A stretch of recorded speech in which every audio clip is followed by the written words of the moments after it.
RPM is back, and what better place than the buzzing city of Galway for the opening round of the Irish Tarmac Rally Championship. It's Friday night at Oranmore, and the Safety Direct Galway International Rally rolls into town. The wild western weather has even got into the microphones as the hardy faithful gather to give the new season a rousing send-off.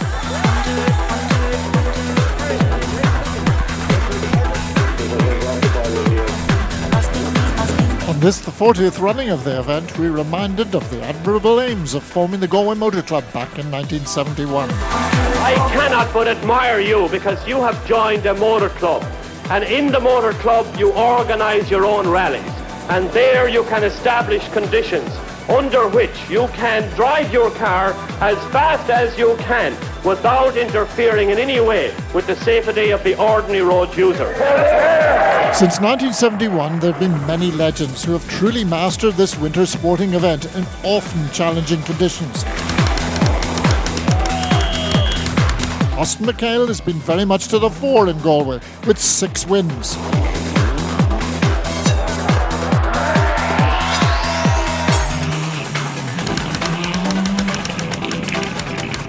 Eugene Donnelly has been a legend in more recent times.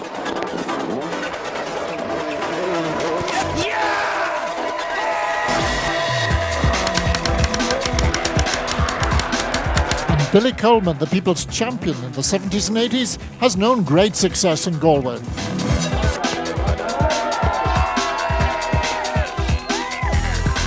The Galway Challenge of dry stone walls, ice, snow and standing water have provided rally drivers with some of their greatest tests over 40 glorious years.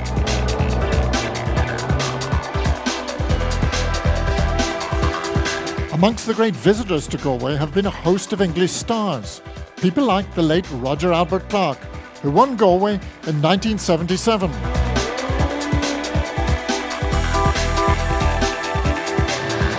John Taylor was the winner in 1978, and that event started the Irish Tarmac Rally Championship.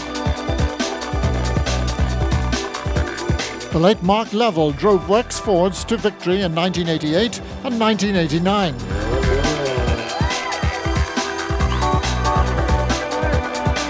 And that great Scottish driver Jimmy McRae, who won 7 circuits of Ireland, was also a twice winner in the West in 1980 and 1982, on his way to 2 Tarmac championships.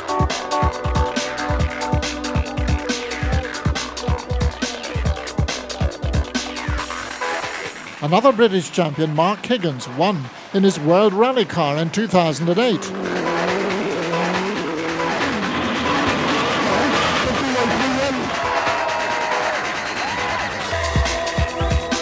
And then we had the Finns, who both had difficulty beating Eugene Donnelly. Tapio Loikkanen beat Eugene by just 0.7 of a second in 2004. And twice World Rally champion Marcus Grunholm was actually led by Eugene in 2007.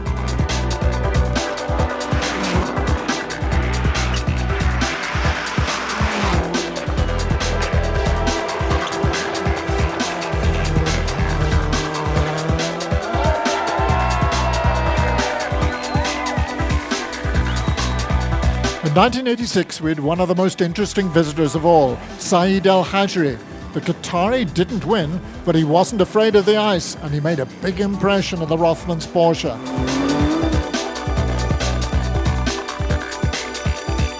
Many welcome visitors over many years. In 1971, Cathal Curley started and finished number 1, a feat that Tim McNulty hopes to emulate in 2011.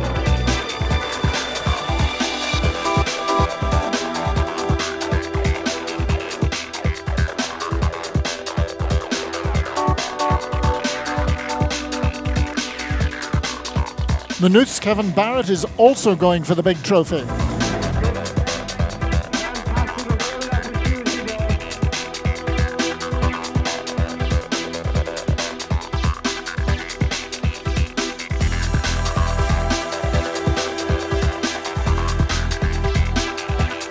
The economic downturn has taken its toll as only 2 World Rally cars start the Safety Direct Galway International Rally.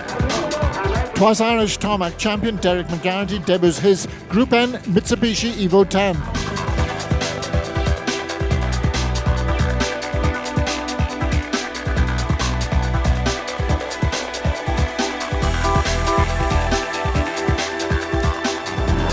Indeed, the Group N class is strong, with Killarney's Alan Ring a top contender, while top local runner is young Ross Ford in his second drive in one of the production-based machines.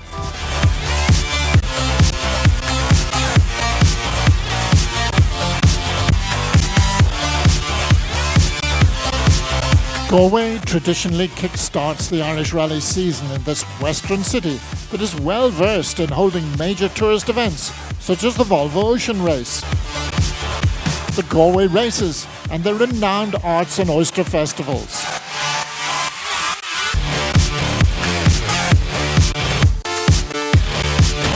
The water may be falling from the skies this weekend, but it hasn't deterred the fans in the County Galway countryside as they stand safely behind the stone walls awaiting the first of the rally crews to make waves on the stages.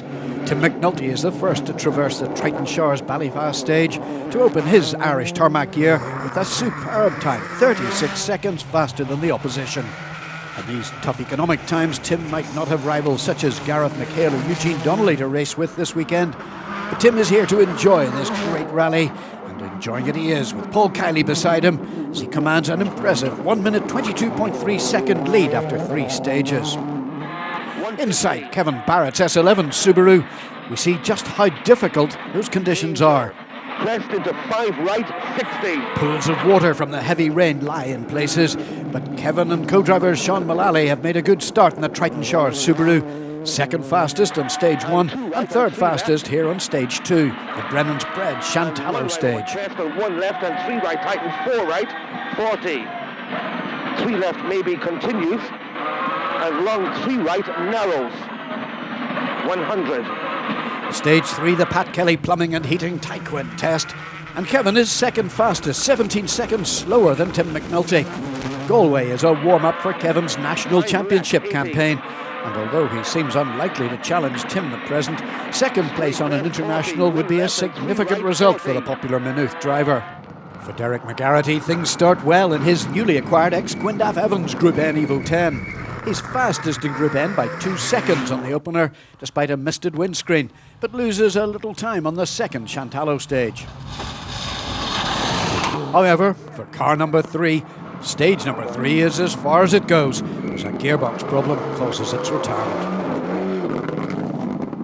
Alan Ring dropped those 2 seconds to Derek on the opener, but was 9 seconds faster on stage 2. And by stage 3, the Monster Joinery Evo 9 is third overall, with a Group N lead of over 40 seconds. Behind Alan on the road is Tommy Doyle in his front-wheel drive Renault Clio R3, despite the odd moment like this on the bumpy straights. He's 30 seconds back from Ring in a fine 4th overall. Young Fermanagh driver Willie Mavitti is learning his new Lancer Evo 9 and is taking time to get used to the new car in 9th. But Sam Moffat is now in his second season with Evo Power. He's currently 6th overall and 3rd in Group N. He's just 1 second behind Galway's Ross Ford on his second outing in a Group N car, which has some interesting backing from a local councillor. He's having a very interesting time with a sticking throttle in the loop. Brian O'Keefe is one of the few Subaru Group N runners this weekend. Whilst local crew David Quigley and Des Sherlock have slotted their Group N Honda into 8th place overall. Jonathan Folan in his Group N Subaru meanwhile is being hounded here by the Honda of Paul Curley. Whilst Martin Donnelly in his Evo and Liam Egan, struggling with a puncture here, have travelled all the way from the USA to compete on the Galway International. Tom White has travelled over from County Wexford to compete and is travelling well down the stages in 10th place. But things aren't so good for local driver Liam Higgins, who has John Connolly tailing him on stage 1. On stage 2, it's a tale of woe for Liam, as his rally is ended by one of those infamous dry stone walls.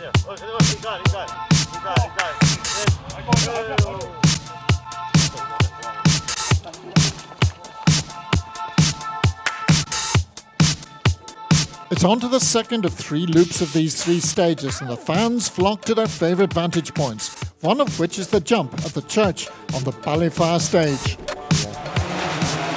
Tim McNulty is the first to take off. Once again, he is fastest and reports no problems with the McGeehan Motorsport run Subaru Impreza S12. After this loop of 3 stages, Tim's lead is an impressive 2 minutes 20.7 seconds. Yeah, it's going well. I mean, you know, we're keeping the concentration up. We're not absolutely flat out, but we're not far off it, and we're just keeping the pressure on, you know. It's a long way to the finish line. You can't take anything for granted, you know. You know, I like these conditions. Galway's always like this, so that's what we expect when we come down. So makes tyre choice a bit easier. It's full wets and that's it, you know. Kevin really leaps the S11 Impreza over the Ballyfar jumps. Right, 300. Kevin is content to set his own pace and keep the Trident Shires car out of trouble at this stage. 3 right and 5 left. 80. Middle over crest, 100. Over crest, 5 left. He can't afford to back off too much though, as Alan Ring is pushing his Group N Evo, and it's critical to keep the concentration levels and the reaction times at their optimum, as the changing surfaces can drag you into the ditch in an instant. 40, 1 right maybe, Titans 2 right, 100. Kevin Barrett is having to cope like the rest of them with horrendous conditions. Tim is always quick from the word go, but Kevin is quite happy with his pace so far. Straight crest. 80. Alan Ring is also very happy with his pace, 3rd overall and extending his Group N lead to 1 minute 22 seconds, but it hasn't been drama-free. He had a puncture in stage 4 and a rear diff nearly gave up on stage 6. Next up is the 2-litre Clio of Tommy Doyle, now just a minute back from Alan despite visibility issues. Here on stage 4, Ross Ford is 2nd fastest overall, just 7 seconds slower than Tim McNulty. He's now 5th overall and 2nd in Group N. For Sam Moffat, however, this puncture on stage 4 means he's now 40 seconds behind Ross in 6th place. William Lafferty is next in the leaderboard, but over 2 minutes behind Sam, and David Quigley just 1 second behind him in 8th. Tom White is 16 seconds further back in 9th, whilst Brian O'Keefe completes the top 10 as the crews head out for the final loop of the day. Join us for more of the Safety Direct Galway International Rally action after the break.